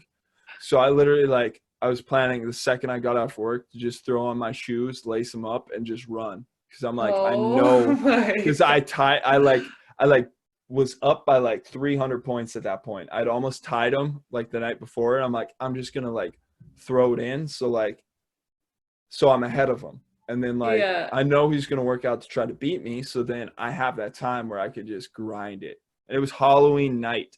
So it's Halloween night, and I'm like lace it up, getting ready to run, and he's just like, no, I can see like you get it. I'm like, yeah. Oh my Woo! God. That's Yeah. so cool. I never even knew about that. Yeah, and then I was actually up in northern Minnesota fishing as well that weekend, the weekend before, and so I ran a 5K up in the woods in northern Minnesota in the middle of the night because we were fishing all day. And Oh so my it was like gosh. 10 o'clock at night, and I'm just running laps around our resort.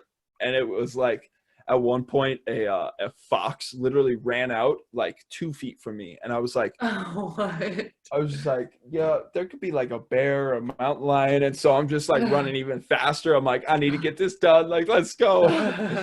And then the next night I was like, okay, I'm not trying to do that. And I'm like, okay, a 5K typically takes me about like 30 minutes, So I put a 45-minute timer on, and I ran up and down the steps to get to our dock Oh my for God. 45 minutes because I like wasn't gonna put myself at risk to like run around the resort. I didn't want to Yeah. like make my parents scared or anything like that. So I'm like, Yeah. Dad, I'm just gonna run up and down these steps today. So I was running up and down the steps, and then all of a sudden I'm like 20 minutes into it. I'm like, yo, I'm Rocky right now. So I threw on the Rocky theme song, and for the next Oh my 25 minutes, God. I just listened to that on repeat. And Stop. and you could just see like my heart, like you could just see the level of intensity go up. I was in that like high 80% heart rate to 90% heart rate for the rest of that 25 minutes. So I was just like killing it. I was going after it, and it was like, Jeez. I just like looked at those steps when I was done, and I'm like, I conquered you. Like I Burke, I was just had major deja vu. Do you get really, deja vu often? dude. I personally believe deja vu is a dream that you had previously, and you're just remembering it. That's my personal take on it. I don't know. I get like deja vu probably like once a month. Definitely, yeah. Have you ever had it where you're like, I'm having deja vu, this is gonna happen, and then that happens? Have you ever like had it that No, intense? I've never done it that way. It's always like it's like happening. I'm like, oh my God, that happened. It's like, I wonder if this is gonna happen too. Oh my God, that happened. And then I'll like say it. Yeah, okay, yeah. It's Yeah. wild that happens. We can predict the future through our dreams. That's my guess. It's very radical and That's out because there. like why what else would deja vu be, you know? Like why would you be like, Yeah. I've literally seen that before? Mhm. Yeah. So my theory on it is I had a dream one time, and I it was had a like dream. I had a dream, and it was like 2 days later that the deja vu happened for that specific dream, and I was like, whoa, hold up. I just dreamt that. Like that was gonna happen. Everybody's looking at me like, no, you didn't. You're crazy. And I'm like, dude, no, it's a dreams are deja vu. I was like 8, and so that's just how I've kind of believed ever since then. Oh my Oh, god. shit. All right, Weebs. I got one more question. Actually, do you have any questions for me? Do you have anything to ask me, or? I do. All Do you want right. me to go first? Yeah, let's go. I just have one more question for you. So roll your questions out, and then we'll end with my last question. Okay. I have a couple for you. Okay, perfect. Can I ask you more than one? Go right ahead. Okay. First off, what are you afraid of? What am I afraid of? I would say for the longest point in time in my life, it was death. So like when I was younger, I was super afraid of death. And then especially after my brother passed away, I was it like it wasn't more so that I was afraid of death. It was more so I was afraid of leaving behind like my parents, because I knew what they had gone through watching like their struggles with the grieving process of my brother passing away. So it was like, that really just had a huge effect on my life, because I was like, I don't want to do anything that would put my life in jeopardy because of my love for my parents. Yeah.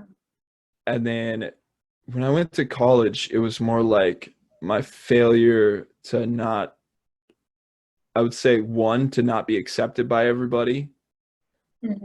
And so I definitely tried to like really hard to be accepted by everybody. Then I realized like probably like 4 months into my freshman year that like you don't have to try hard. You literally just have to be yourself and people will accept you. Yeah. Because that was something I really struggled with in high school. I was just I just wanted people to like me, but I was so like weird and off kilter. But like, you just got to understand, like some people are going to like you and some people aren't. And that's just how it is, like that's just how your personality is. So like a lot of my fears have just been like things that I've like come to terms with and just been like, why was I scared of that? So, man, something I'm afraid of right now.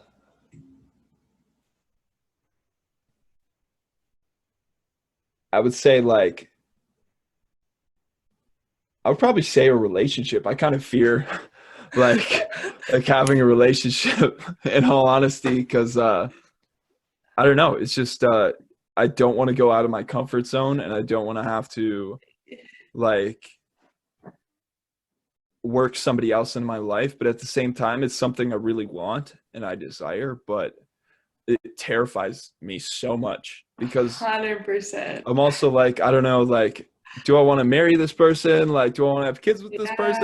And like, the thing I'm coming to terms with right now is like, yo, you don't got to think about those thoughts right now. Like, you can have a relationship, and if it doesn't work out, it doesn't work out. Like, that's just fine. But there's still just that like fear to it. Like, because you never know. You just never know until you're in it. You know what I'm saying? And so that's it. That's probably at this moment my biggest fear, I would say. No, 100%. It's like one of my biggest fears is just like settling, like in general. Oh, like yeah, with like that's also part of it. Yeah, like settling just in a career, settling in a relationship, like doing anything to just kind of like check a box or to say that you did it. Like, I don't want that at all. I'd rather not have it than to settle. Like, I feel like I am comfortable being uncomfortable. So like, if that makes sense. I don't like to be comfortable. Like, and so I'm going to do everything in my power to not be comfortable. So if somebody isn't like going to go out of their way to challenge me and push me to go farther or call me out of my shit, like, I like to think of myself as a good person, and I'm just going to have a really hard time like letting them down, because I hate letting people down. you know? And so if like that hypothetical person isn't challenging me and pushing me to be a better person or pushing me to go farther, go harder, like keep dreaming big, trying to conquer those peaks, you know? Yeah. I'm just going to be complacent and I'm not going to be happy. And so Yeah. I would say that's also another fear of mine, is getting to a point where I'm not happy and not wanting to continue to move forward, you know, like, because I've been through those times where I've just accepted my reality and settled. But that didn't make me happy. It didn't. Yeah. And so, okay. My next question, sorry to interrupt. My next question after that then is how do you know you're happy, and how do you like define your happiness? Like, what is it to you? I would say happiness 100%, in my opinion, is a choice. I realized that when my brother passed away, I think the first time, because I looked at that moment as like, you know, I can be sad that he's gone and he's not here with me anymore, or I can be happy that he was a part of me. Mm-hmm. And so that was the moment where I realized, like, I'm going to choose happiness, because, you know, it's good to grieve and it's good to remember, but you can remember and you're going to honor somebody's life way more if you remember the happiness and the way they made you feel and the way they challenged you to be a better person, the way they challenged you to change your beliefs and the way you think and look and appreciate life. And so that's where I was like, happiness is 100% a choice. You can choose, like, if we go back to training, you can choose to hate what you're doing, or you can choose to love every second of it. You can have the worst thing that's going on right now, like me choosing to run 38.5 miles hungover. I enjoyed that. That was so much fun. It was just like one of those things where I'm like, I can choose to hate this and it's going to suck, or I can be happy and enjoy this and do this with a smile on my face and geek out and have fun. And so it was all throughout high school. Like, I remember people like, you're smiling all the time. Why is that? Because I choose happiness. That's just the thing. And like, a lot of people have described me, and they always say, like, the thing you notice the most is a smile. And I would say, like, that's because I choose happiness, you know? I know the power of a smile, where you can just be like, you know, you're walking down the street, you could be having a bad day, and some random person looks at you with just a vibrant smile, and all of a sudden you're just like your entire mood has changed, you know? And like, I've been trying to do that while I'm walking my dog or something like that, while this shutdown is happening. Every time I see somebody, I smile and wave and say hello, because I know the struggles that I'm dealing with doing this, and I can only imagine they are too. And I think that it's just the power of like choosing happiness. That's you can choose to have a bad mood, or you can choose to be happy. And that is the fact of the matter for me. I know it might be hard to accept for some people, but this is my philosophy on it, I guess.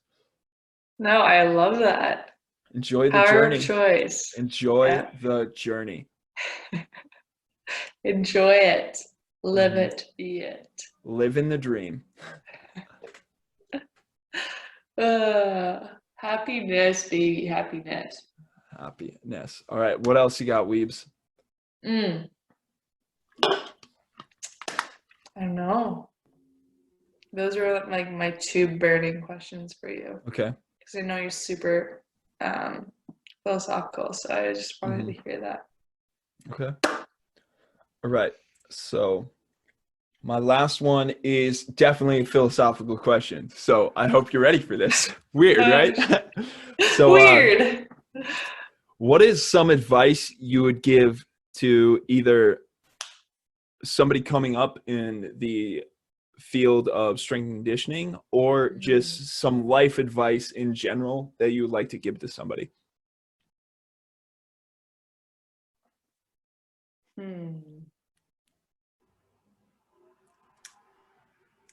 Let me see. Strength and conditioning.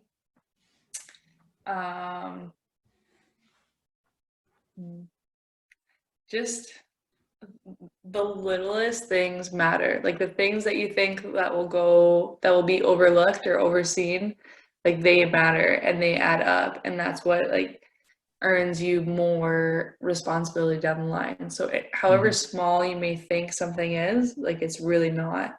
And it's kind of like, so something as little as like seeing a piece of scrap paper on the ground and picking it up, like if someone sees you do that and then you're like, oh, they actually care. Like it sounds super cliche, but just like doing the little things exceptionally well will end up gaining you more respect and more responsibility down the road. And that's just like kind of how I've always how you do anything is how you do everything in all reality. So.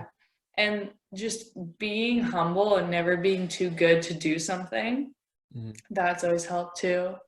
And just being coachable and being open to advice. Like I will never stop accepting criticism. Like I'll never, like if one day I'm a director and an intern wants to tell me how I can improve something or do something better, or that I messed up, like I always want to be all ears to that. And so just like having a level of humility, I feel like goes a really long way in a career. And I think one thing with the humility is sometimes people are afraid to say it, even though it's like, I require that. Like I need criticism, because how do I know I'm doing something wrong if you don't tell me?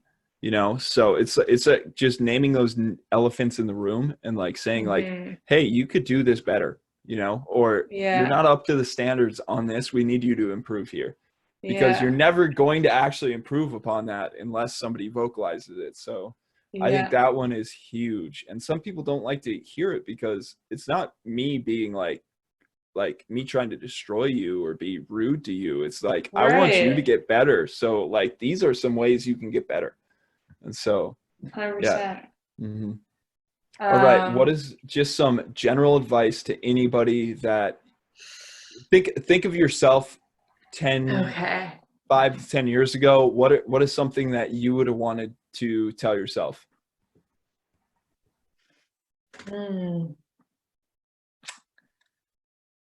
I feel like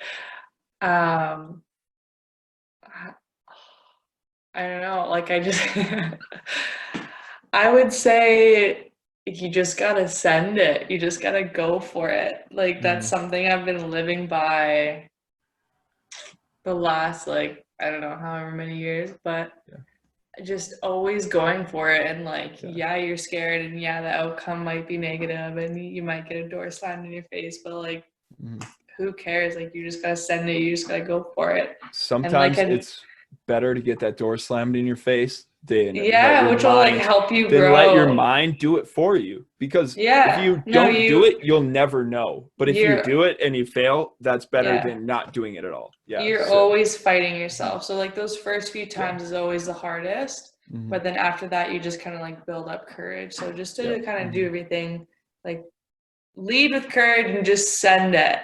Send it. Just take action. Let's go. If you don't, like, you can't expect everyone to like plan your life for you or to take big actions for you. Like, you got to take it upon yourself. You really got to do it. And the amazing thing about that is when people see you taking action and see you like using that courage to just push yourself forward and always trying to be better. Like they see that and they want to help you.